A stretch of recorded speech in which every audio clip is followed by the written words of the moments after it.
क्रिया का टॉपिक चल रहा था अपने, उसी को आज हम आगे बढ़ाएंगे। कल हमने क्रिया की बात की, देखो कल की बात करते हैं पहले। हाँ, क्रिया टॉपिक की बात की थी। क्रिया किसे कहते हैं, क्रिया क्या होती है, कैसे निर्माण होता है, कहाँ काम आते हैं, उनकी हमने बात की थी क्रिया की। तो सबसे पहले हम परिभाषा की बात करें तो किसे कहते हैं क्रिया, बताओ। देखे कल बात की थी हमने, बिल्कुल, जिस शब्द में कार्य का करना या होना पाया जाता है या उस स्थिति का बोध होता है तो वे शब्द क्या कहलाते हैं, क्रिया कहलाते हैं। उसके बाद में हमने बात की थी कि क्रिया का निर्माण हम कैसे करते हैं, तो संस्कृत की जो धातु होती है, कल हमने बात की थी, धातु के पीछे हम ना प्रत्यय लगा करके किसका निर्माण करते हैं, क्रिया का निर्माण करते हैं। और भी प्रत्यय हमने लगाए थे, कर प्रत्यय लगाया था, ता प्रत्यय लगाया था, एगा प्रत्यय लगाया था और आ प्रत्यय लगाया था। तो ये सारे प्रत्यय लगा करके हम किसका निर्माण कर सकते हैं, क्रिया का निर्माण कर सकते हैं। इसके बाद में हमने बात की थी कि क्रिया कितने प्रकार की होती है, कितने प्रकार की होती है, 3 प्रकार की होती है। कर्म के आधार पर, रचना या प्रयोग के आधार पर एवं काल के आधार पर। ठीक है, उसके बाद में हमने बात की थी क्या, कर्म के आधार पर कितने प्रकार की थी, 2 प्रकार की। ठीक है, कौन कौन सी, बिल्कुल, कर्म के आधार पर 2 प्रकार की थी। एक सकर्मक, सकर्मक क्रिया और दूसरी अकर्मक क्रिया। सकर्मक क्रिया किसे कहते हैं, सहित, जो कर्म के सहित हो, जिस वाक्य में कर्म हो या कर्म के सहित जो क्रिया हो वो क्या कहलाती है, सकर्मक क्रिया। यानी नहीं, कर्म यानी कर्म, जिस वाक्य में क्या नहीं होता, कर्म नहीं होता, या कर्म रहित वाक्य की जो क्रिया है वो वाक्य किस क्रिया का होगा, अकर्मक क्रिया का होगा, या वो क्रिया क्या होगी, अकर्मक होगी। जहां, ठीक है, दूसरी मैं बात करूं तो क्रिया का प्रभाव कर्म पर पड़ता हो वो कौन सी क्रिया, सकर्मक। और क्रिया का प्रभाव सीधा ही कर्ता पर पड़ता हो वो कौन सी क्रिया, अकर्मक क्रिया, यानी कि कर्म होता ही नहीं और कर्म पर कोई प्रभाव नहीं पड़ता। यहां तक की बात हमने की। इसके आगे हमने बात की कि सकर्मक के कितने भेद होते हैं, सकर्मक क्रिया के कितने भेद होते हैं, 2 भेद होते हैं। ठीक है, कौन कौन से, एक तो एक कर्मक और एक द्विकर्मक, द्विकर्मक। इनकी चर्चा चल रही थी, यहाँ तक कि हम बात कर चुके थे कि जिस वाक्य में एक ही कर्म पाया जाता है, एक ही कार्य होता है या एक कर्म पाया जाता है वो कौन सी क्रिया, एक कर्मक क्रिया कहलाती है। और जिस वाक्य में 2 कर्म पाए जाते हैं, एक प्रत्यक्ष कर्म या एक अप्रत्यक्ष कर्म, या एक मुख्य कर्म और एक गौण कर्म, यहाँ तक की बात हम कर चुके थे। वहां 2 कर्म पाए जाते हैं, वो वाक्य द्विकर्मक क्रिया का कहलाता है या वहां द्विकर्मक क्रिया होती है। ठीक है, फिर हमने उदाहरण देखे थे क्या, कि पापा ने भैया को गेंद दिलवाई, कल बात की थी हमने, बिल्कुल। आप मुझे बताओगे इसमें मुख्य कर्म कौन सा है और गौण कर्म कौन सा है, बताओ। गेंद क्या है, मुख्य कर्म है, और भैया क्या है, गौण कर्म है। आपको कैसे पता चला कि मुख्य कर्म गेंद है, पहचान बताओ इसकी। बिल्कुल, क्रिया से ठीक पहले होता है। ठीक है, और क्या होता है, निर्जीव होता है, कल बात कर चुके थे, आप आए नहीं थे। और क्या होता है, विभक्ति रहित होता है, विभक्ति रहित होता है, यहाँ कोई विभक्ति नहीं लगी हुई है। और मुख्य कर्म से पहले कौन सा कर्म होता है, गौण कर्म होता है। 2 कर्म होते हैं, यहाँ ये तो मुख्य कर्म हो गया और ये कौन सा कर्म है? गौण कर्म है। कैसे पता चला कि ये गौण कर्म है? एक तो क्या होता है, विभक्ति सहित, को विभक्ति लगी हुई है, और एक क्या है, सजीव, क्या है, और मुख्य कर्म के पहले लगा हुआ है। ये कौन सा कर्म है? गौण कर्म है। यानी कि एक ही वाक्य में कितने कर्म पाए गए? दो कर्म पाए गए। कौन सी क्रिया का वाक्य हुआ? द्विकर्मक क्रिया का वाक्य हुआ। ठीक है, इसके बाद यहाँ तक की बात हो चुकी थी, बताओ यहाँ तक समझ में आ चुका? यानी कि एक कर्मक क्रिया क्या होती है, द्विकर्मक क्रिया क्या होती है। राम ने सीता को साड़ी दिलवाई, क्या दिलवाई? किसने दिलवाई? किसको दिलवाई? किसने नहीं, किसको दिलवाई? सीता को।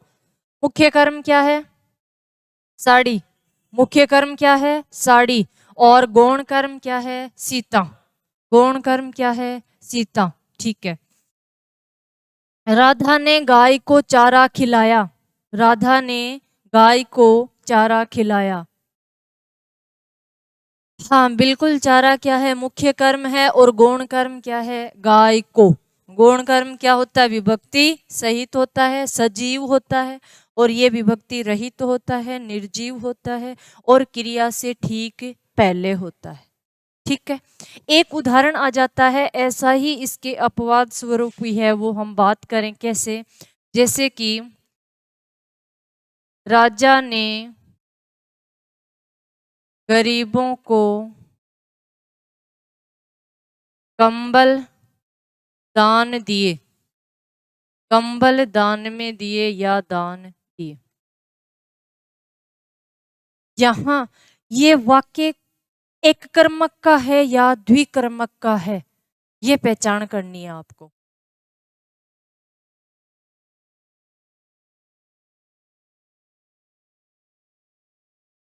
द्विकर्मक हो जाएगा। कैसे? देखो, बात करते हैं हम इस। राजा ने गरीबों को कंबल दान दिए। देना क्रिया है, कंबल दान दिए या कंबल दिए, सीधे ही अगर हम लिखें कंबल दिए तो देना क्रिया है यहाँ। तो क्रिया से ठीक पहले कंबल निर्जीव है।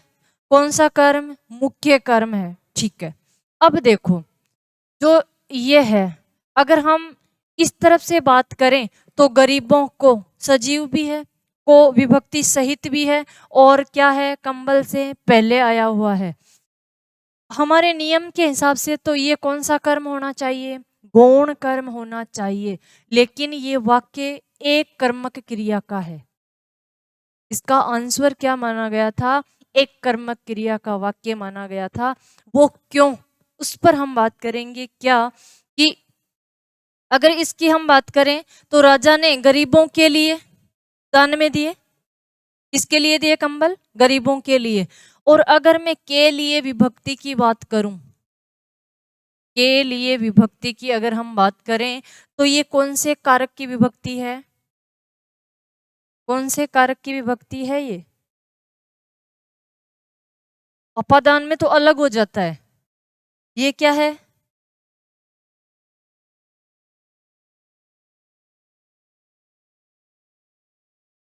देखो, ध्यान दें, एक तो के लिए, एक तो हम से विभक्ति अपादान में पढ़ते हैं, और एक कहाँ पढ़ते हैं? करण में पढ़ते हैं। और संप्रदान में क्या पढ़ते हैं? के लिए, गरीबों के लिए, विद्यालय के लिए, गायों के लिए संप्रदान में पढ़ते हैं। ठीक है, तो संप्रदान में एक तो चीज संपूर्ण रूप से दे दी जाती है, एक तो संपूर्ण रूप से दे दी जाती है, और एक देखकर वापस ले ली जाती है। एक देखकर वापस ले ली जाती है। तो जहां संपूर्ण रूप से दे दी जाती है वहां कौन सा कारक होता है? संप्रदान कारक होता है। कैसे? जैसे कि गरीबों को कंबल दिए तो क्या वापस लिए जाएंगे? नहीं। पापा ने धोबी को कपड़े दिए, वापस लेंगे। क्या करेंगे? वापस लेंगे। तो वहां को विभक्ति कर्म पर आ रही है। वहां को विभक्ति किसके लिए आ रही है? कर्म पर आ रही है। और यहां किसके लिए नहीं आ रही? कर्म के लिए नहीं आ रही। यहां इसको क्या मान लिया गया? संप्रदान मान लिया गया।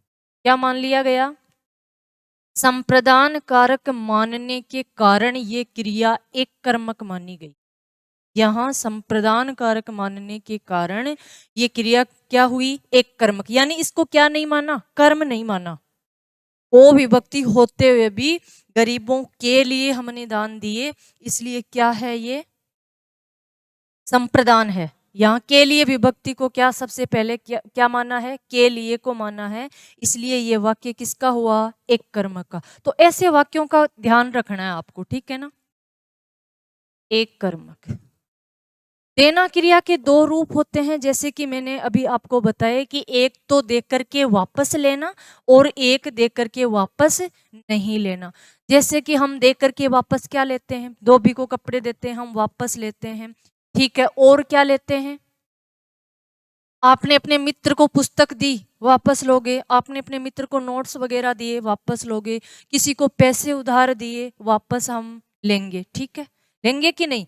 तो वो भी क्या है, देना क्रिया।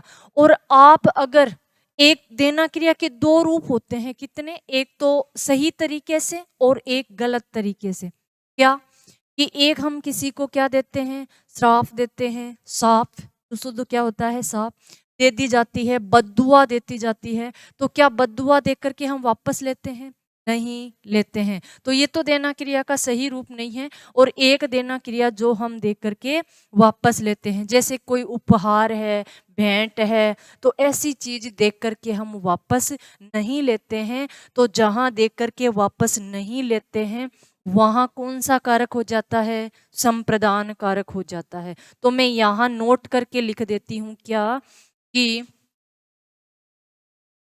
जहां कोई उपहार हो, कोई भेंट हो, तथा कोई भी वस्तु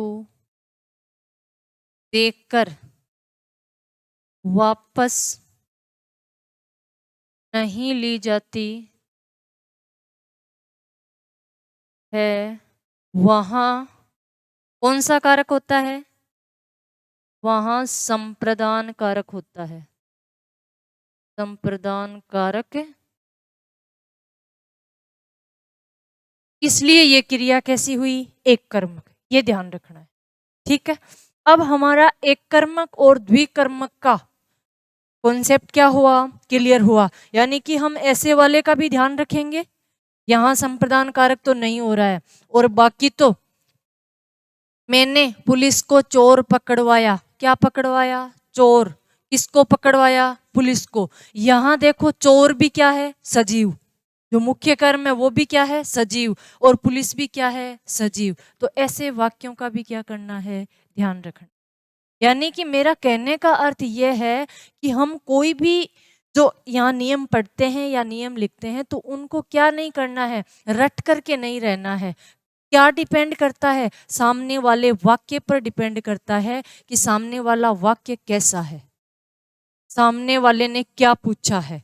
तो वहां कोई भी हम आंसर निकालते हैं तो छोटी छोटी बारीकियों को ध्यान में रख करके निकालना है।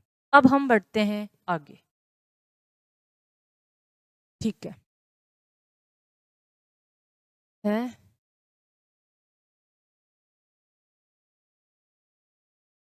क्या बात हुई भाई, इधर ही, अच्छा इधर ही निकालना है क्या, नहीं, पेज ही एक ही निकाला हुआ है शायद, है, आ गया ना दूसरा पेज, हाँ, आज यहाँ निकाले हुए नहीं है। अब हम बात करते हैं, हमने किसकी बात की, कर्म के आधार पर क्रिया की बात की। अब हम बात करते हैं रचना या प्रयोग के आधार पर, रचना या प्रयोग के आधार पर क्रिया की हम बात करें कितने प्रकार की होती है, यानी कि निर्माण कैसे होता है, कैसे हम और क्रियाओं की क्या कर सकते हैं, रचना कर सकते हैं। तो देखो, एक तो होती है क्या, सामान्य क्रिया, क्या क्रिया, सामान्य क्रिया। एक क्या होती है? संयुक्त क्रिया। संयुक्त क्रिया, बिल्कुल। एक होती है नाम धातु क्रिया, एक होती है प्रेरणार्थक क्रिया। प्रेरणार्थक क्रिया, एक होती है क्या? पूर्वकालिक क्रिया। यहां से क्वेश्चन आते हैं भाई, पूर्वकालिक क्रिया से, प्रेरणार्थक क्रिया से नाम धातु क्या होती है, अभी हम समझें। और एक होती है कृदंत क्रिया। कौन सी क्रिया? कृदंत क्रिया। और एक होती है कौन सी? सहायक क्रिया। सहायक क्रिया। हाँ, मुख्य तो 5 ही होती है। ये हम पढ़ रहे हैं किसके आधार पर? रचना या प्रयोग के आधार पर, यानी कि हम और भी रचना कर सकते हैं क्या? कौन कौन सी क्रिया से हम प्रत्यय लगा करके रचना कर सकते हैं, कोई भी ऑप्शन दे सकता है। यानी कि बना हुआ, जैसे कि एक क्रिया होती है अनुकरणात्मक क्रिया, अभी हम बात करेंगे। वो कई किताबों में लिखा हुआ मिलता है, कहाँ लिखा हुआ भी नहीं मिलता है, हम बात करेंगे अभी। सहायक क्रिया। और एक होती है सजातीय क्रिया। सजातीय क्रिया। अब हम इनके अलावा भी अगर हम बात करें तो अनुकरणात्मक क्रिया, यौगिक क्रिया, जो दो क्रियाओं के योग से बनी हुई होती है, हम अभी बात करेंगे आगे। एक एक करके बात करते हैं कौन कौन सी होती। अगर हम बात करें सामान्य क्रिया की, तो सामान्य क्रिया में क्या होता है? सामान्य क्रिया, एक क्रिया एक काम। एक क्रिया एक काम, जैसे कि राम खाना खाता है। राम खाना खाता है, एक ही क्रिया है और एक ही क्या हो रहा है? काम हो रहा है। बिल्कुल, एक ही काम हो रहा है, एक ही क्रिया है, वहां सामान्य क्रिया होती है। ये क्या है? सामान्य क्रिया है। जैसे कि राम पत्र लिखता है, राम पुस्तक पढ़ता है, क्या है? सामान्य क्रिया है। ठीक है। सीता पत्र लिखती, यानी कि एक क्रिया और एक ही काम, एक ही कार्य। यहां कौन सी क्रिया होती है? सामान्य क्रिया होती। ठीक है। अब हम बात करें किसकी? संयुक्त क्रिया की बात करें। संयुक्त क्रिया, बिल्कुल। जैसे कि हम बात करें क्या? संयुक्त क्रिया के अंदर, जैसे नाम से ही पता चल रहा है कि दो क्रियाएं क्या होगी? साथ में होगी। दो क्रियाएं क्या होगी? साथ में होगी। जैसे कि मैं कहूं आप मेरे घर पर आ जाना। क्रियापद दो और कार्य एक ही। क्रियापद तो दो और कार्य क्या होता है? एक ही। और जो पहली मुख्य क्रिया होती है, अर्थ उसी से ही निकलता है। जो मुख्य क्रिया होती है, अर्थ, यानी कि मैंने क्रिया तो कितनी लिखी? दो। एक तो आ और एक जाना, लेकिन अर्थ तो इससे निकल रहा है कि आप घर आ जाना, भाई घर आना, केवल घर आना। लेकिन यहाँ क्रिया कितनी हुई? दो। यह क्या है? संयुक्त क्रिया। जैसे कि और हम बात करें, मोहन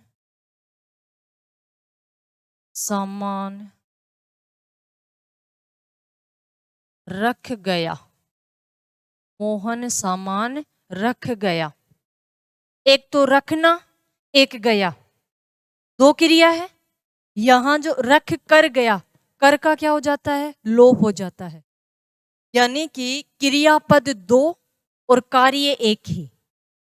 वहां कौन सी क्रिया होती है? संयुक्त क्रिया। एक कार्य, बिल्कुल, हाँ, एक कार्य और क्रियापद दो। वहां कौन सी क्रिया होती है? संयुक्त क्रिया होती है। ठीक है। इसके बाद में अगर मैं बात करूं, इन जैसी क्या होती है? हमने बात की नहीं, यौगिक क्रिया की हम बात करें। यौगिक क्रिया, वो भी नाम से ही पता चल रहा है, दो क्रियाओं के योग से बनी हुई क्रिया। दो क्रियाओं के योग से बनी हुई क्रिया क्या कहलाती है? यौगिक क्रिया कहलाती है। जैसे कि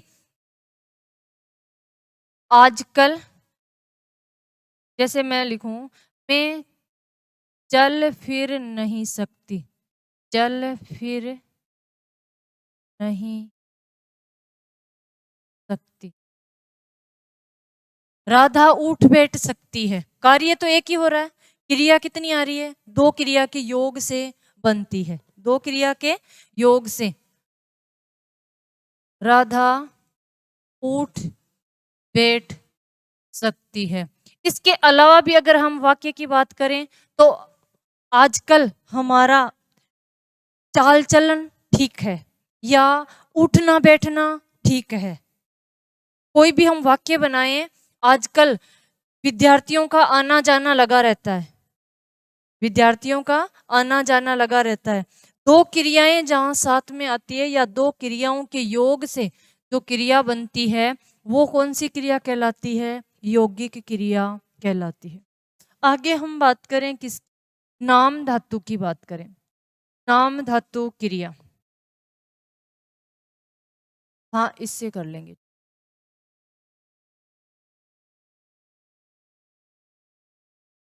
देखो, किसकी बात करें हम? नाम धातु क्रिया। बिल्कुल, जैसा कि हमें पता चलता है, नाम धातु, नाम किसे कहते हैं? संज्ञा को। तो एक तो अभी हमने बात की कौन सी क्रिया? कृदंत क्रिया। एक तो कौन सी क्रिया? कृदंत क्रिया। हमने प्रत्यय पढ़े थे, प्रत्यय में कृदंत प्रत्यय क्या होते हैं? किसे कहते हैं कृदंत प्रत्यय?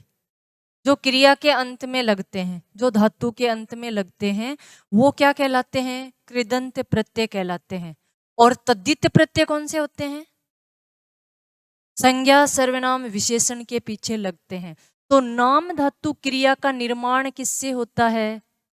संज्ञा सर्वनाम, बिल्कुल, विशेषण।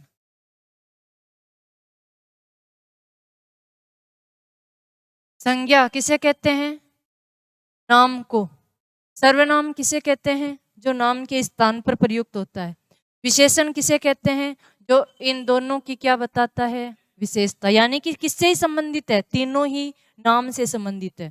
तो इनके पीछे जो प्रत्यय लग करके जो क्रियाएं बनती है, वो कौन सी क्रिया होती है?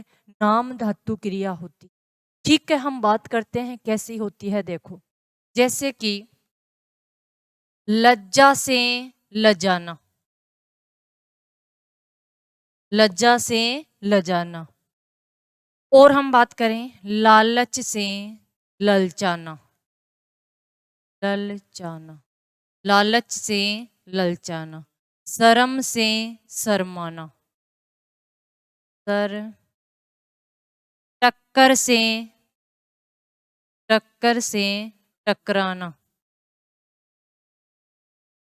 बिल्कुल, सर्वनाम से क्या बन जाएगी? अपना से अपनाना,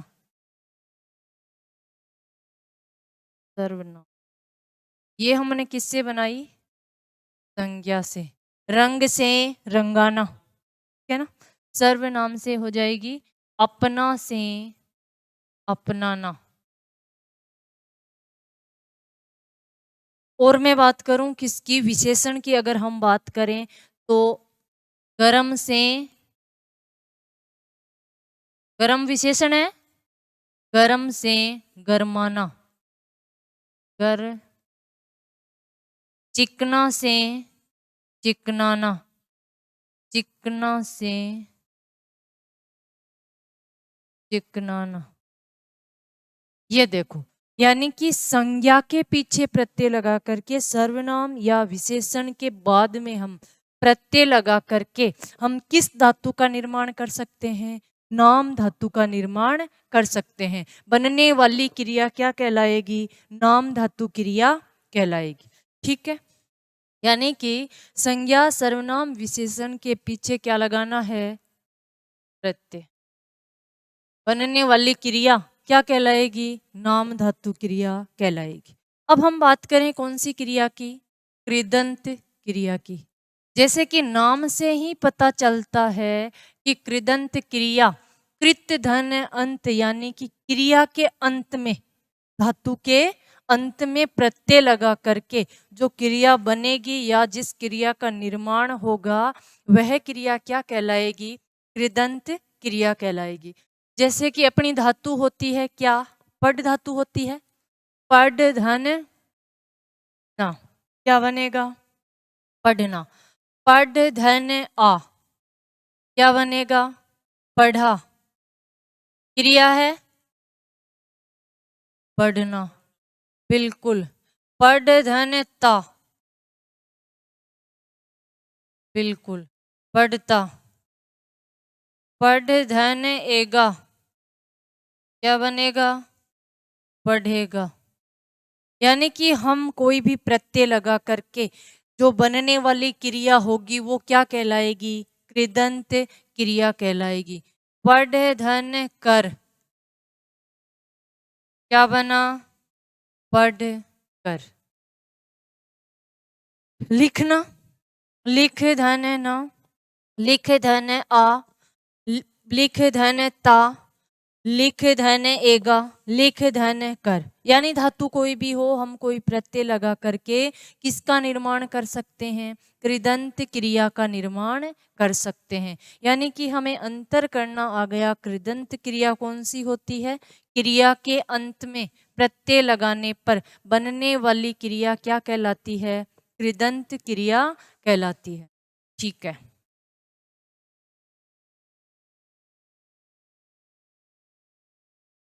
धातु या क्रिया के अंत में प्रत्यय लगाने पर बनने वाली क्रिया कौन सी क्रिया कहलाती है? कृदंत क्रिया कहलाती है।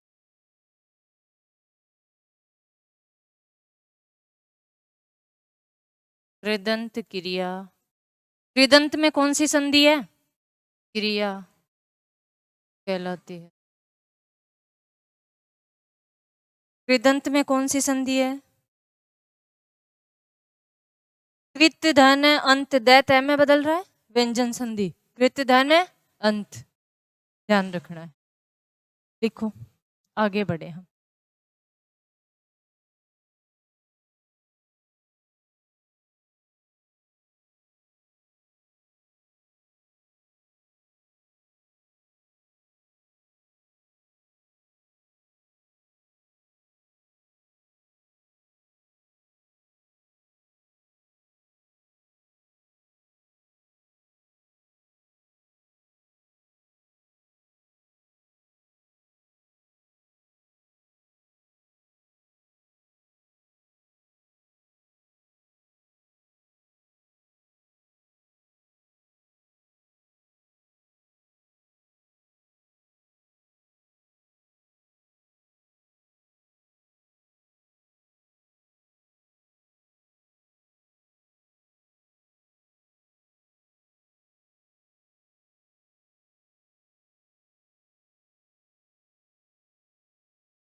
कौन सा हो गया?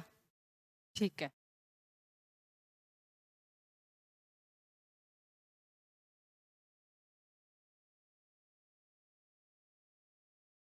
आगे हम बात करें कौन सी क्रिया? पूर्वकालिक, पूर्वकालिक क्रिया। पूर्वकालिक, यहाँ भी वाक्य के अंदर कितनी क्रिया होगी? दो क्रिया होगी पूर्वकालिक। जैसा कि शब्द से ही हमें पता चल रहा है कि एक क्रिया तो कहाँ हो जाएगी? पूर्व के काल में। एक तो क्रिया पूर्व के काल में समाप्त हो जाएगी और दूसरी क्रिया क्या हो जाएगी? प्रारंभ हो जाएगी। वहां कौन सी क्रिया होती है? पूर्वकालिक क्रिया होती है। हाँ, जहां एक क्रिया पहले समाप्त होकर दूसरी क्रिया आरंभ हो जाती है, आरंभ हो जाती है,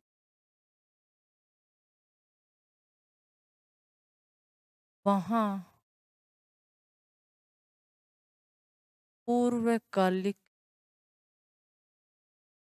क्रिया होती। कौन सी क्रिया होती है? पूर्वकालिक क्रिया होती है। देखो,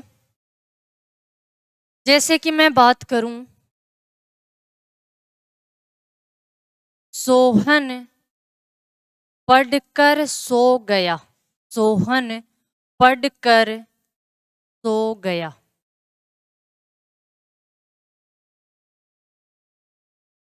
बिल्कुल। राम क्रिकेट खेलकर पढ़ रहा है। राम क्रिकेट खेलकर पढ़ रहा है। देखो, राम क्रिकेट खेलकर पढ़ रहा है।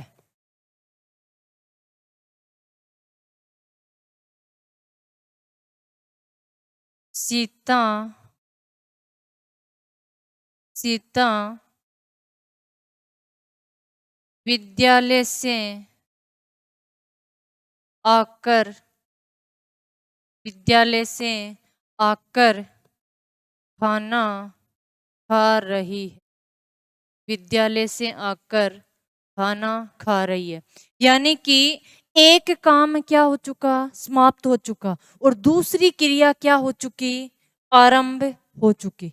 यहाँ एक क्रिया का समाप्त हो जाने का हमें पता चलता है और दूसरी क्रिया क्या रहती है? आरंभ रहती है। ऐसे वाक्यों में कौन सी क्रिया होती है? पूर्वकालिक क्रिया होती है। ध्यान क्या रखना है? ध्यान रखना है कि हमारी जो बोलचाल की जो भाषा है, बोलचाल की भाषा में हम ऐसा बोलते हैं जैसे कि मम्मी कपड़े धो रही है, तो हम सीधा ऐसा कहेंगे, वो धो करके खाना बना के जा रही है, तो हम सीधा कहेंगे मम्मी कपड़े धो करके खाना बना रही है। हमने कर की जगह किसका प्रयोग किया? केक का। कपड़े धो करके। और हम करते भी हैं। हमें कोई बुलाता है, आवाज लगाता है या दूसरा कार्य हमें सौंपता है, तो हम क्या कहते हैं? मैं कपड़े धो करके आती हूँ, मैं कपड़े धो करके आ रही हूँ, मैं बर्तन मांज करके आ रही हूँ। यानी कि के लगाते हैं किसके स्थान पर? कर के स्थान पर, जो कि क्या होता है? अशुद्ध। यानी कि अगर आप यहाँ क्रिकेट खेल करके पढ़ रहा है, साथ में क्या लगा दिया? के लगा दिया, तो हमारा वाक्य क्या हो जाएगा? अशुद्ध हो जाएगा। यहाँ के स्थान पर हमें किसका ही प्रयोग करना है? कर का प्रयोग करना है। किसका प्रयोग करना है? कर का प्रयोग करना है। अब वाक्य तो कोई भी हो, यानी कि जरूरी नहीं अपना सेम उदाहरण हो, वाक्य तो कोई भी हो। हमें क्या याद रखना है कि जहां एक ही वाक्य में कितनी क्रिया होती है? दो क्रिया होती है, जो कि एक तो पहले के काल में क्या हो जाती है? समाप्त हो जाती है और दूसरी क्या हो जाती है? प्रारंभ या आरंभ हो जाती है। इसके बाद में हम बात करें क्या? आगे देखो,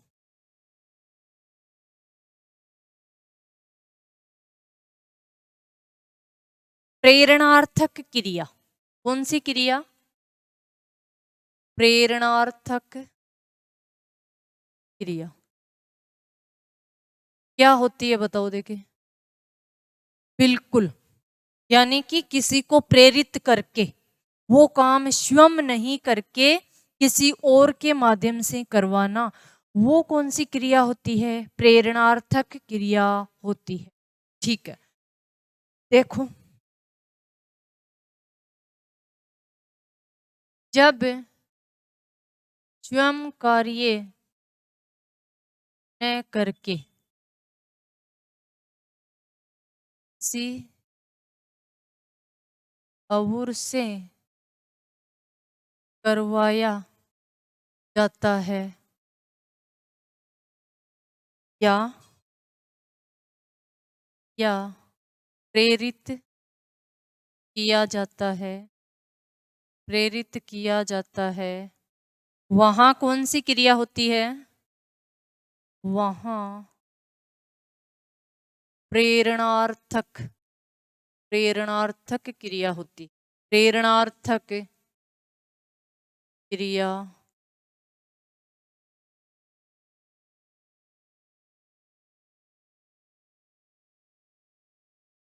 हाँ, यानी कि कार्य स्वयं न करके किसी और से करवाया जाता है, किसी दूसरे के माध्यम से करवाया जाता है, वहां कौन सी क्रिया होती है? प्रेरणार्थक। यानी कि एक तो प्रेरणा देने वाला और एक प्रेरित होने वाला, वो प्रेरित होकर के फिर क्या करता है? कार्य करता है। जैसे कि हम बात करते हैं क्या, कि आप कटिंग करवाने जाते हो। अब नाई आपकी कटिंग अपने आप ही थोड़ी ना कर देगा। आप जाकर के क्या कहोगे? हनी सिंह वाली करनी है, इधर कट लगाना है, ये करना है, वो करना है, बताते हो कि नहीं? यानी कि आप, हाँ बिल्कुल, वो अपने मन से कुछ नहीं करता, आप जैसी प्रेरणा उसे देते हो वो उसी प्रकार से क्या करता है? कार्य करता है। तो एक तो आप क्या, प्रेरणा देने वाले, और एक नाई क्या, प्रेरित होने वाला, और फिर वो क्या करता है? कार्य करता है। ठीक है, सरपंच ने, जो मजदूर है, सरपंच ने मजदूरों से तालाब खुदवाया। सरपंच क्या है? प्रेरणा देने वाला, और मजदूर क्या है? प्रेरित होने वाले, वो जैसा कहेगा वैसा वो काम कर देंगे। ठीक है, इसके अंदर ये दो प्रकार की होती है, प्रथम प्रेरणार्थक क्रिया एवं द्वितीय प्रेरणार्थक क्रिया, ये दो प्रकार की होती है। इससे पहले मैं आपको एक प्रश्न पूछना चाहती हूँ, जो कि मैं यहाँ लिख रही हूँ, कि निम्न में से कौन सी क्रिया अकर्मक है? निम्न में से कौन सी क्रिया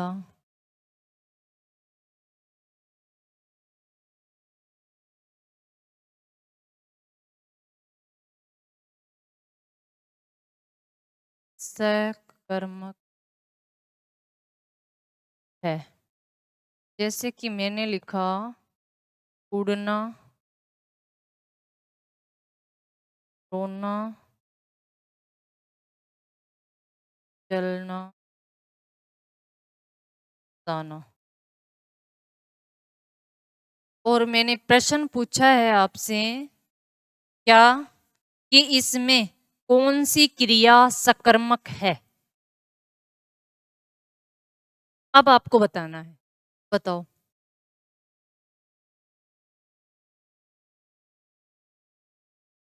कल हमने बात की थी कौन सी क्रिया की, कि अकर्मक क्रिया क्या होती है, सकर्मक क्रिया क्या होती है। फिर मैंने आपको कुछ शब्द भी लिखवाए थे कि जन्म से ये क्रियाएं अकर्मक होती है और जन्म से ये क्रियाएं मूल रूप में क्या होती है? सकर्मक होती है।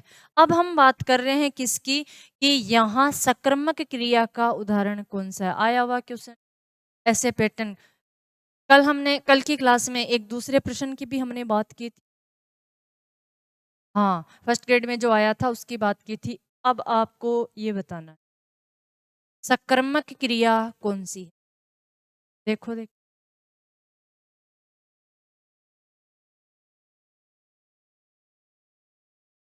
वाक्य बना करके देखो।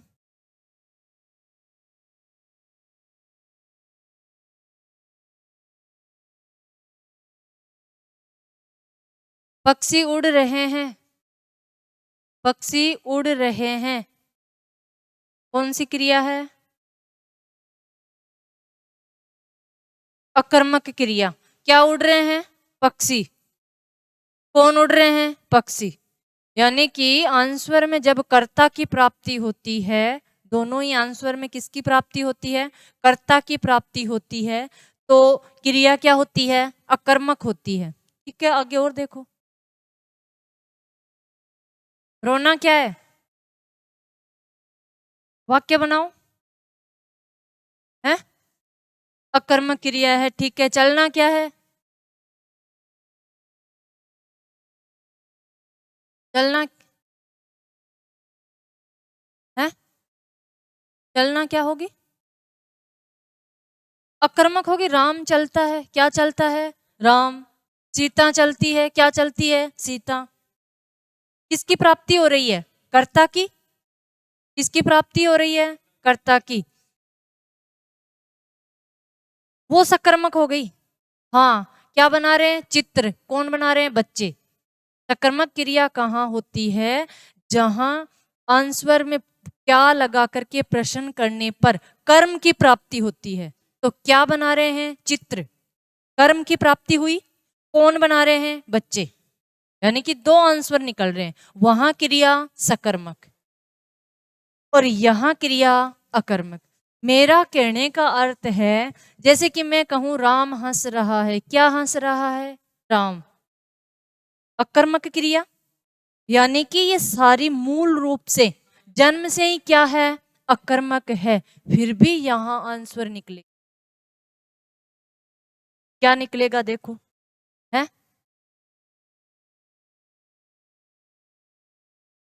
देखो मैंने यहां लिखा उड़ना, यहां लिखा रोना, यहां लिखा चलना, लेकिन यहां लिखा हंसाना। हंसना नहीं लिखा, क्या लिखा? हंसाना। राम बच्चे को हंसा रहा है या राम बच्चे को हंसाता है, गीता बच्चे को हंसाती है। वो क्या कर रही है? बच्चे को प्रेरित कर रही है, और बच्चा क्या कर रहा है? हंस रहा है। यानी कि हंसाने का क्या किया जा रहा है? कार्य किया जा रहा है। प्रथम प्रेरणार्थक दो प्रकार की होती है। एक तो कौन सी? प्रथम प्रेरणार्थक क्रिया, प्रथम प्रेरणार्थक क्रिया, और एक होती है द्वितीय प्रेरणार्थक क्रिया।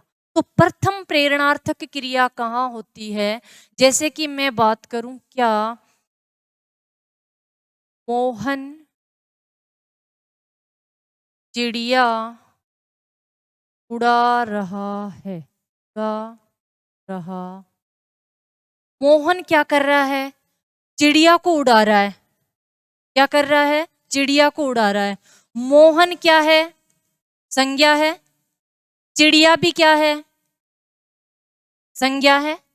यानी चिड़िया भी क्या है? संज्ञा है। मोहन भी क्या है? संज्ञा है। ये प्रेरित, ये प्रथम संज्ञा है, प्रथम। ये संज्ञा है द्वितीय। ये किसको प्रेरित कर रहा है? चिड़िया को। किसके लिए? उड़ने के लिए। यानी कि अगर मैं कहूं चिड़िया उड़ रही है तो क्रिया अकर्मक, लेकिन यहां चिड़िया को कौन उड़ा रहा है? मोहन। ये प्रेरित कर रहा है, और उड़ कौन रही है? चिड़िया। यानी कि यहां हम कौन सी क्रिया का प्रयोग कर रहे हैं? उड़ना का नहीं, उड़ाना। कौन सी क्रिया का प्रयोग कर रहे हैं? उड़ाना का। तो ऐसे में जब आना या वाना प्रत्यय लगा करके क्रिया का निर्माण किया जाता है, तो वह क्रिया जन्म से अकर्मक होते हुए भी प्रत्यय लगने पर सकर्मक हो जाती। बहुत अच्छी बात है क्या? देखो, मैंने कहा मोहन चिड़िया उड़ा रहा है। कल भी हमने बात की थी कि रोहन पतंग उड़ा रहा है। अगर मैं कहती पतंग उड़ रही है तो क्रिया अकर्मक, और रोहन पतंग उड़ा रहा है तो क्रिया सकर्मक। दोनों में क्रिया तो क्या ही है? उड़ना ही है। लेकिन प्रत्यय लगा करके हमने एक जगह तो उड़ना बनाया। उड़ना तो क्या है? अकर्मक है ही। और हमने आना प्रत्यय लगा करके क्या बनाया? उड़ाना। तो क्रिया कैसी हुई? सकर्मक। कौन उड़ा रहा है? रोहन। ऐसा ही यहाँ है, यानी कि वो चिड़िया को प्रेरित कर रहा है उड़ने के लिए, और चिड़िया क्या कर रही है? उड़ रही है। ये तो है प्रथम प्रेरणार्थक क्रिया। ठीक है, अब देखो मैं बात करती हूं किसकी? द्वितीय प्रेरणार्थक क्रिया। द्वितीय प्रेरणार्थक,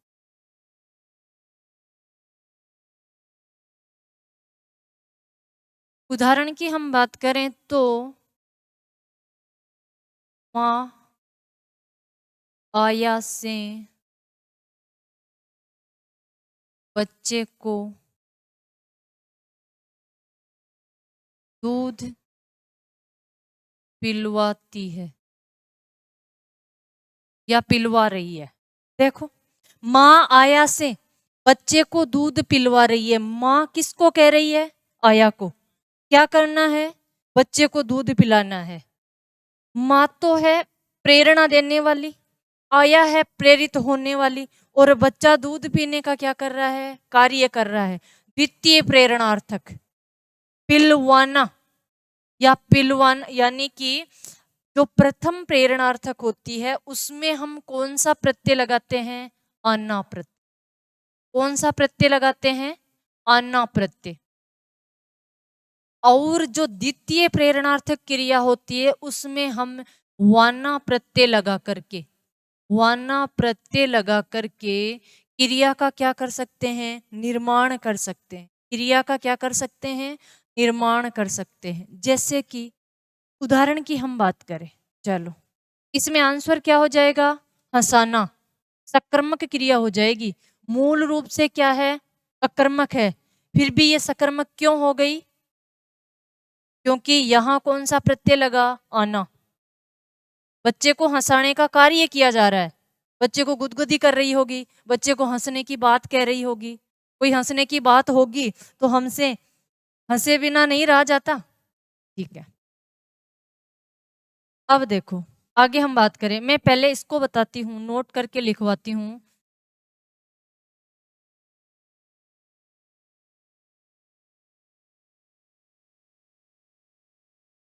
क्रिया के अंत में आना या वाना प्रत्यय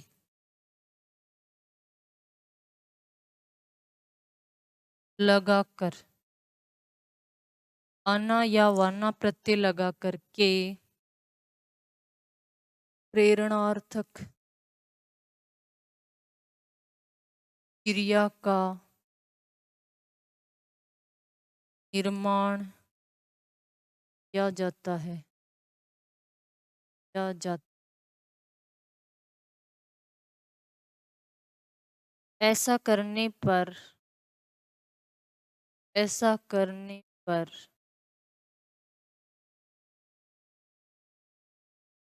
क्रिया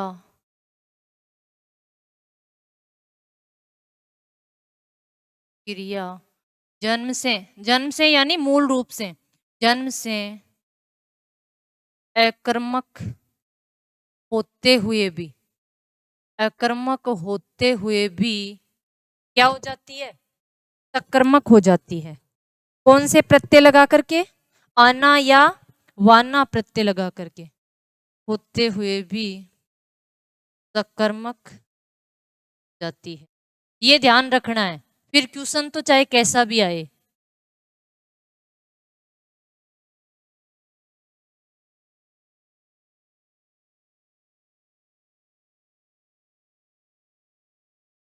अब देखो, मोहन ने ड्राइवर से गाड़ी चलवाई। मोहन से ड्राइवर से गाड़ी चलवाई, यानी कि चलवाना। हमने वाना प्रत्यय लगाया, लगाया कि नहीं? आना या वाना प्रत्यय लगा करके हम अकर्मक क्रियाओं को भी क्या बना सकते हैं? सकर्मक क्रियाएं बना सकते हैं। आगे बात करें हम, देखो कैसे बनाएं। देखो जैसे कि अभी हमने बनाई भी थी, लज्जा से लजियाना।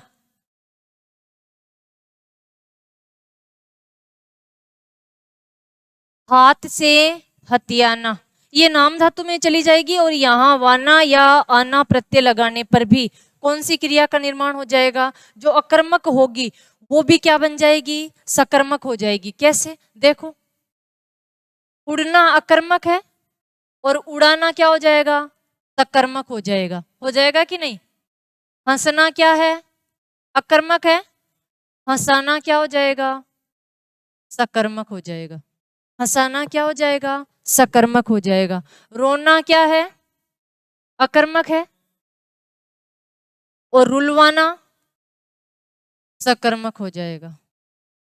आया बच्चे को रुलवाती है, सकर्मक हो जाएगा। यानी कि आपको ऐसे रट करके नहीं बैठना है कि जन्म से अगर अकर्मक है तो ये क्रिया, अच्छा रोना तो अकर्मक होगी, नहीं। यहाँ कौन से प्रत्यय लगे हुए हैं? आना या वाना प्रत्यय लगे हुए हैं, तो यहाँ क्रिया कौन सी हो जाएगी?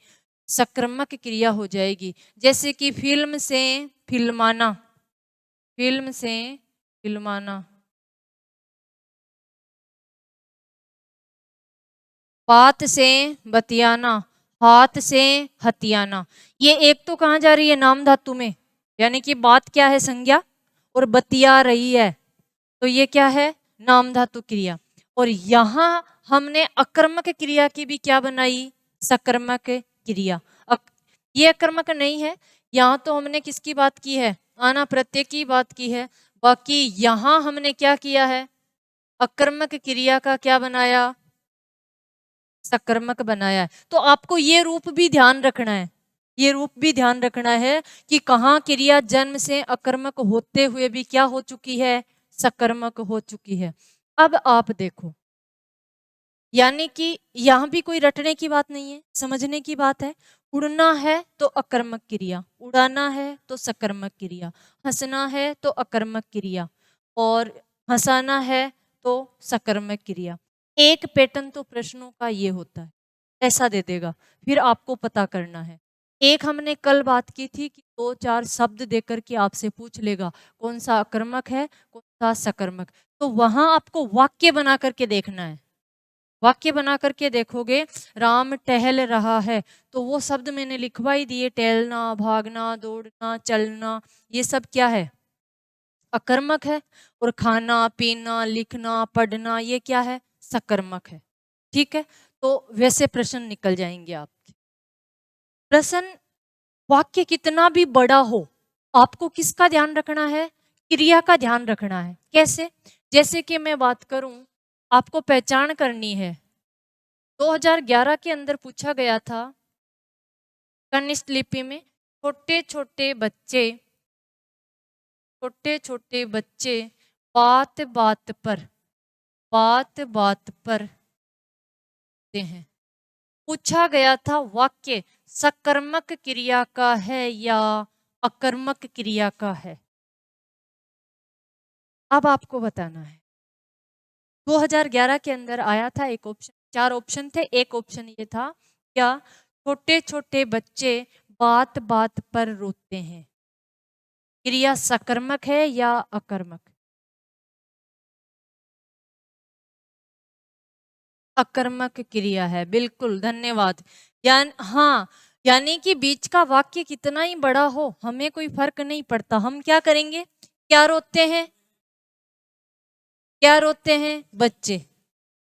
क्या रोते हैं? बच्चे। कर्ता तो यही है, कर्ता का ये तो क्या है? विस्तार है। कर्ता कैसा है? भाई छोटे छोटे हैं, बच्चे कैसे हैं?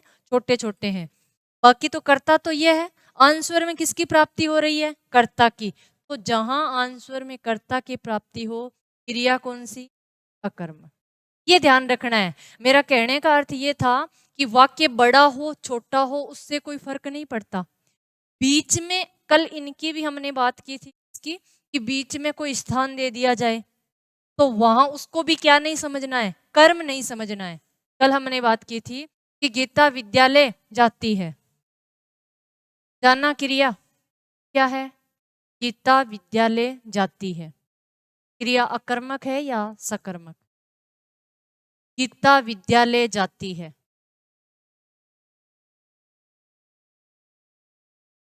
अकर्मक है। क्या जाती है? गीता। कौन जाती है? गीता। वाक्य में किसकी प्राप्ति हो रही है? हाँ, कई विद्यार्थी कहते हैं मैडम विद्यालय आ गया, कहाँ जाती है? अरे विद्यालय तो क्या है? स्थान है। विद्यालय तो क्या है? स्थान है। विद्यालय के लिए जाती है वो, जबकि वाक्य में क्या होना चाहिए? कर्म। जहां कर्म होगा वहीं तो क्रिया सकर्मक होगी, और जहां कर्म नहीं होगा वहां क्रिया क्या होगी? अकर्मक होगी। अब बताओ आप, क्रिया के टॉपिक में आपको कोई दिक्कत? यानी कि किस किस प्रकार से क्वेश्चन बनते हैं कि हमने बात की है। और उदाहरणों की मैं बात करूं, जैसे कि एक क्वेश्चन पर और बात कर लेते हैं। जैसे कि अचानक कोई कार्य होता है, क्या? अचानक जो कोई कार्य होता है,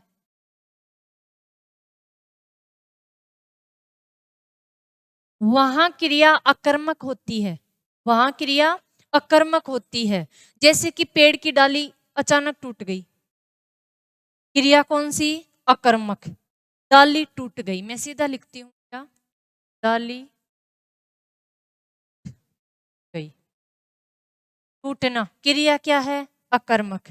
बिजली गिरी, क्रिया क्या है? अकर्मक। वर्षा हुई, क्रिया क्या है? अकर्मक। ठीक है। अब आप देखो, अगर मैं कहूं सोहन ने डाली तोड़ी, सोहन ने डाली तोड़ी, तो वहां क्रिया कार्य कौन कर रहा है? सोहन।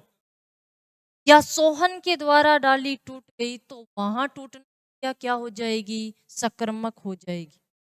वहां टूटना क्रिया क्या हो जाएगी? सकर्मक हो जाएगी। ये ध्यान रखना है। जैसे कि मैं कहूं बूंद बूंद से घड़ा भरता है, बूंद से घड़ा भरता है, कौन सी क्रिया है? अकर्मक क्रिया है। और अगर कहें मोहन बूंद बूंद से घड़ा भरता है, तो क्रिया कौन सी हो जाएगी? सकर्मक। यानी कि एक तो कार्य अपने आप हो रहा है और एक कार्य कोई कर रहा है। तो अगर कोई कार्य करेगा वहां तो क्रिया सकर्मक, और जहां कार्य अपने आप हो रहा है वहां क्रिया अकर्मक। ये तीसरी बात। ठीक है। इसके बाद में एक क्वेश्चन आया था, क्या? उसकी और बात कर लेते हैं यही।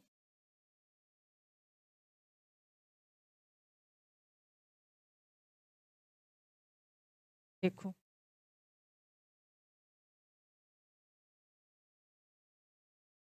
ये भी 2011 में पूछा गया है। ऊंट खड़ा है,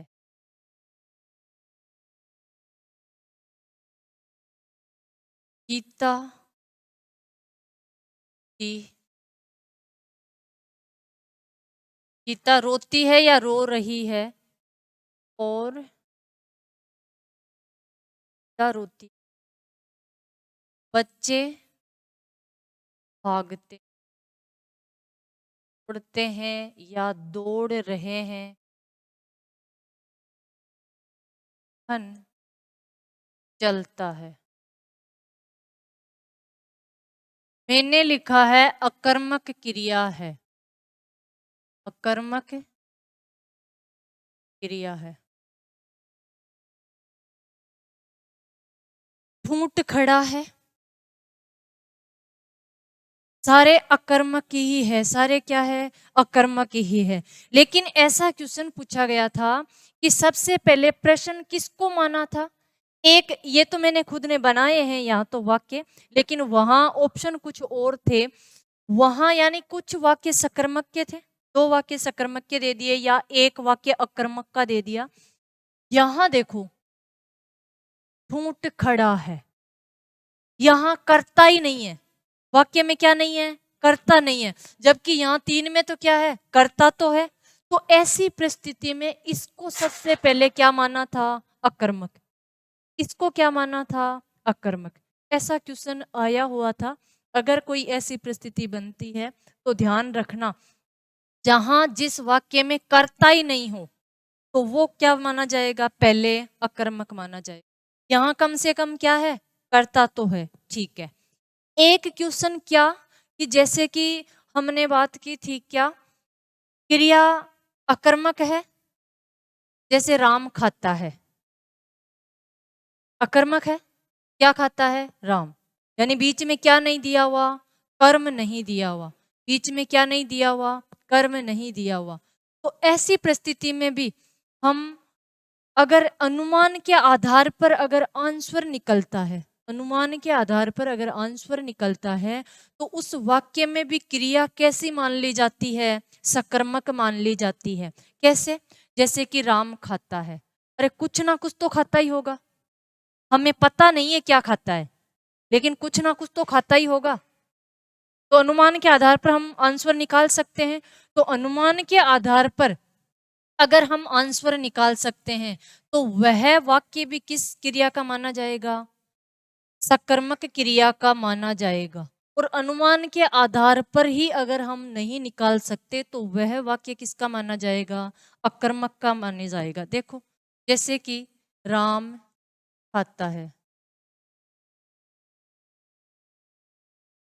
सोहन सोता है,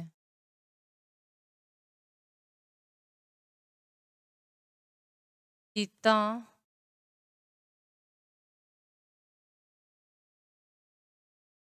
मोहन पढ़ता है। देखो, अब इसमें बताना है अकर्मक क्रिया का वाक्य। अकर्मक क्रिया है, बताओ। है?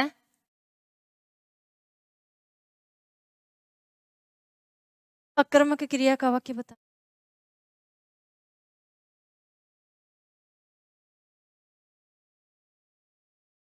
पहली बात अगर मैं करूं तो पढ़ना तो वैसे ही सकर्मक क्रिया का है, पढ़ना सकर्मक क्रिया का है। अनुमान के आधार पर क्या निकल रहा है?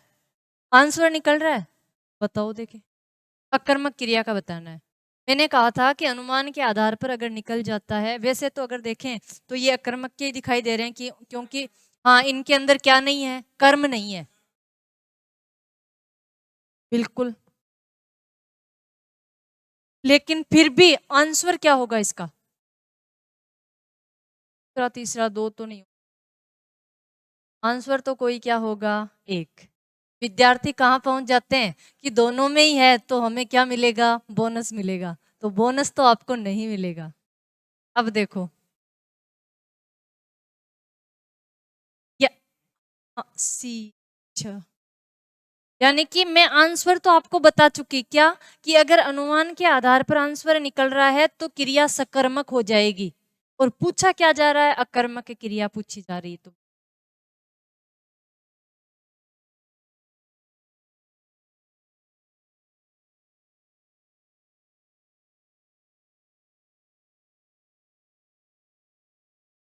है दूहना का मतलब है दूध निकालना।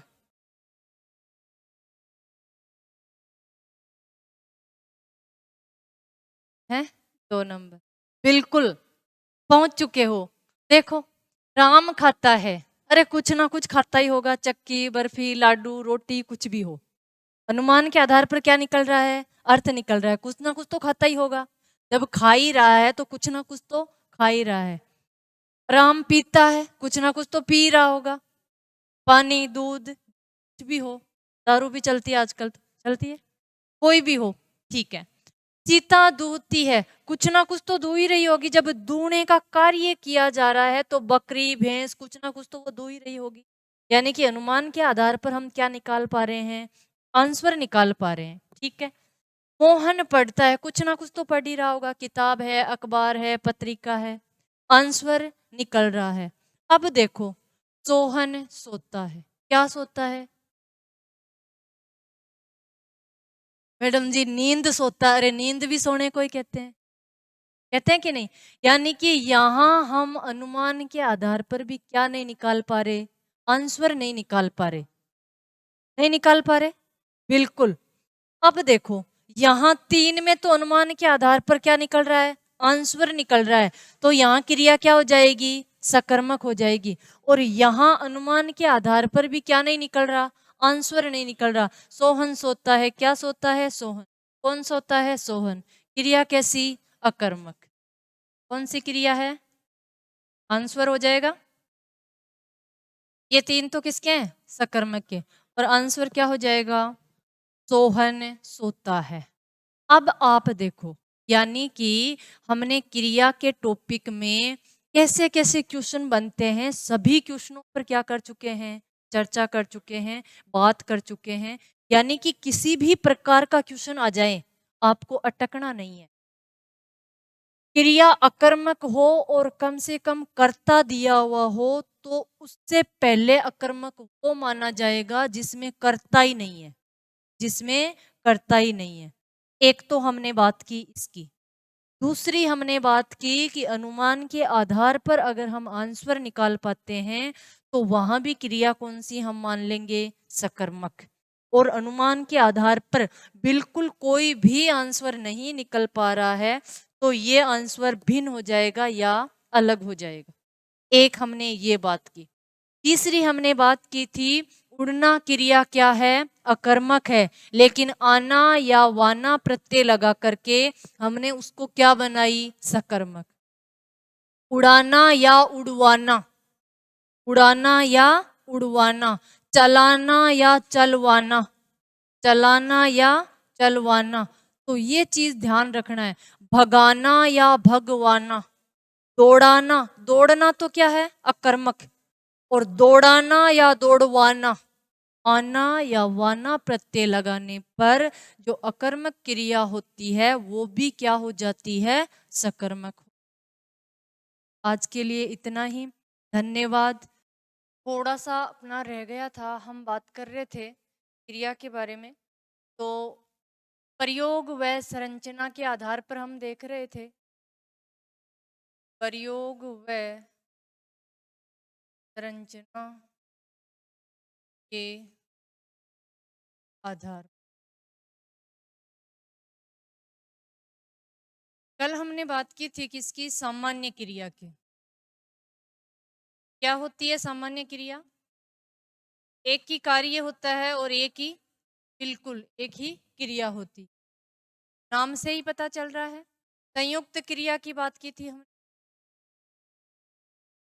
क्रियापद दो और कार्य एक, क्रियापद दो और कार्य एक। फिर उसके बाद में हमने बात की थी कि पूर्वकालिक क्रिया की।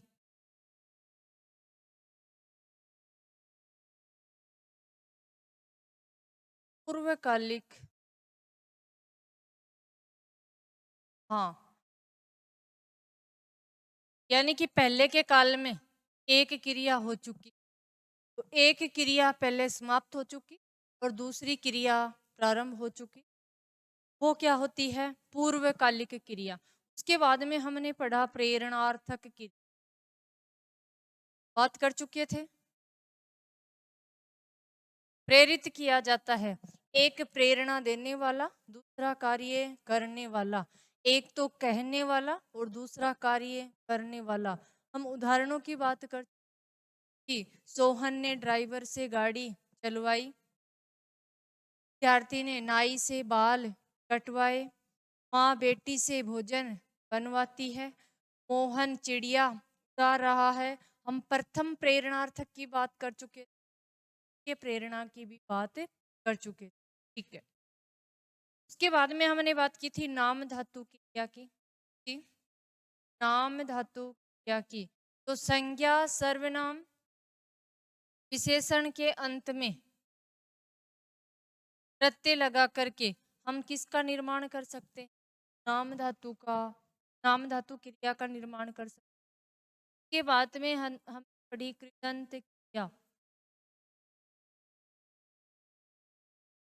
पढ़ा तृतीय धन अंत क्रिया के अंत में प्रत्यय लगा करके किसका निर्माण किया था? कृदंत क्रिया का निर्माण किया था। के बाद में थी सहायक क्रिया, सहायक क्रिया जो कि हम पढ़ेंगे आज। और उसके बाद में थी क्या? सजातीय क्रिया, सजातीय क्रिया। देखो, हम बात करेंगे किसके बारे में? सहायक क्रिया।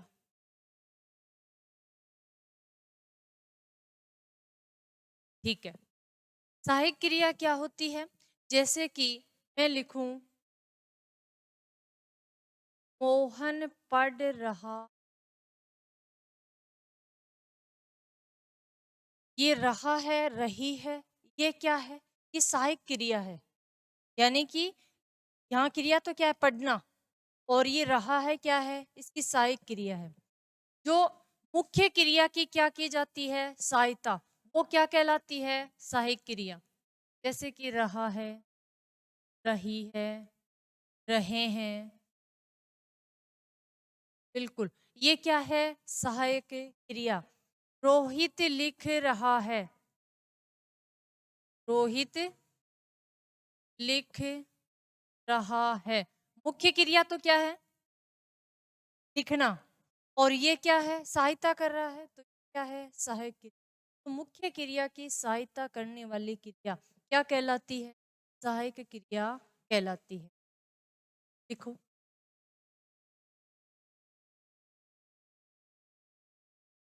सहायक क्रिया में लिख लो, मुख्य क्रिया की सहायता करने वाली क्रिया सहायक क्रिया कहलाती है। के बाद में हम पढ़ेंगे क्या? सजातीय क्रिया। नाम से ही पता चल रहा है।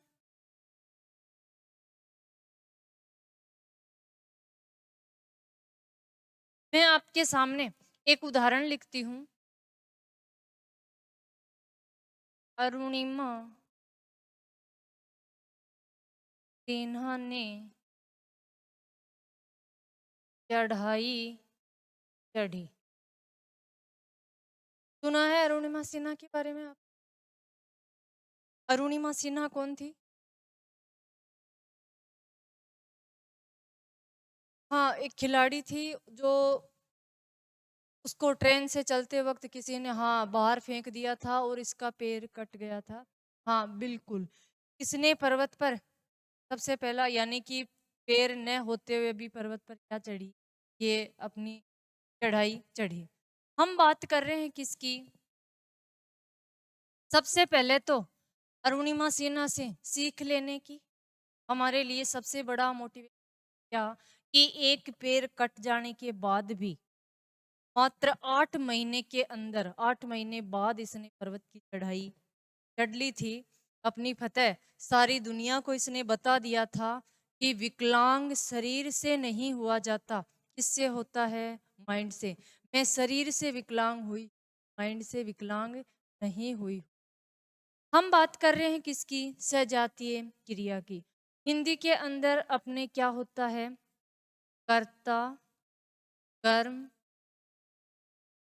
प्लस क्रिया। क्रिया क्या है? चढ़ना। क्रिया क्या है? चढ़ना। कर्म क्या है? चढ़ाई। कर्म क्या है? चढ़ाई। यानी कि क्रिया किससे बनी है? चढ़ धातु से। और कर्म भी किससे बना है? चढ़ धातु में आई प्रत्यय लगकर क्या बना है? कर्म।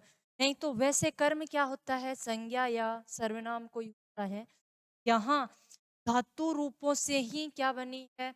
क्रिया बनी है। और धातु रूप से ही क्या बना है? कर्म बना है। इसलिए ये क्रिया क्या कहलाई? सजातीय क्रिया। क्या कहलाई? सजातीय क्रिया। जैसे कि लड़ाई लड़ी, पढ़ाई पढ़ी, यानी कि किससे बना? पढ़ धातु से, लड़ धातु से। तो इस कारण ये क्या कहलाया? यानी कि धातु रूप में प्रत्यय लगा करके कर्म बना है। तो धातु से ही क्या बना है? कर्म। और उसी से ही क्या बनी है? क्रिया बनी है। इस कारण ये क्रिया क्या कहलाई? सजातीय क्रिया। तो लिखो, सजातीय क्रिया में लिखो। आगे बढ़े।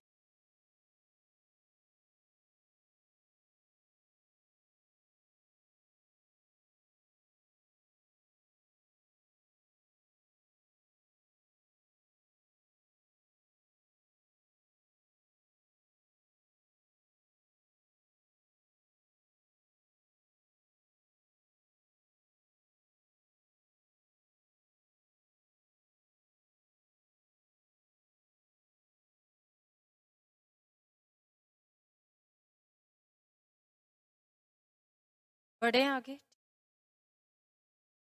एक हम बात कर रहे थे किस, अनुकरणात्मक, अनुकरणात्मक क्रिया। नाम से पता चल रहा है कि अनुकरणे पर, अनुकरण करने पर जो क्रिया बनी वो क्या कहलाई, अनुकरणात्मक क्रिया कहलाई। अनुकरण हम किसका करते हैं? सबसे पहली बात है, अनुकरण क्या होता है? किसी की कही हुई बात को क्या कहना, वापस कहना, या कि कोई आवाज को सुन करके हम क्या देते हैं, नाम देते हैं। जैसे कि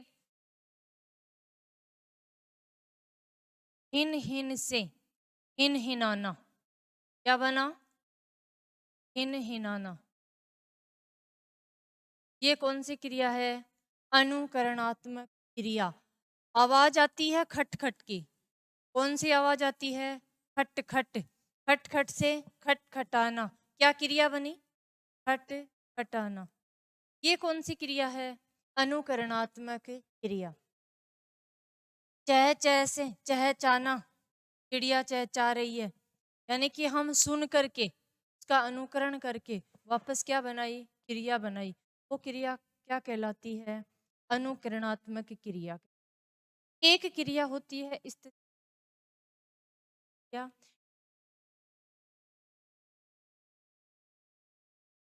क्रिया।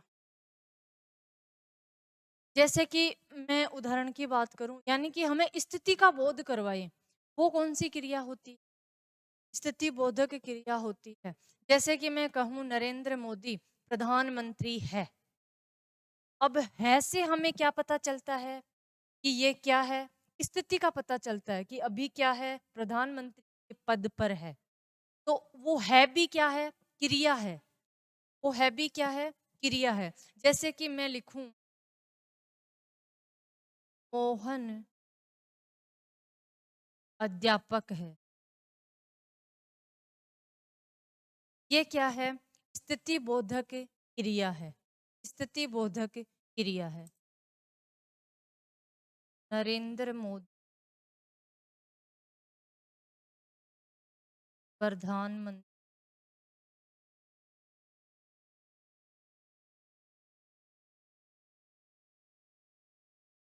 ये कौन सी क्रिया हुई अपनी? स्थिति बोधक क्रिया के बारे में हम बात कर चुके। कर्म के आधार पर दो प्रकार की होती है।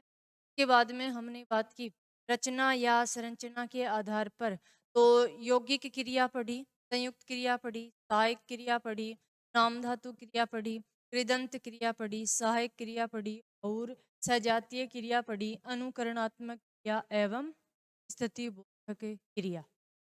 क्रिया का टॉपिक है अपना समाप्त हो चुका है। कल दो बातें अपनी रह चुकी, आज अपनी क्या हो चुकी, कंप्लीट। धन्यवाद।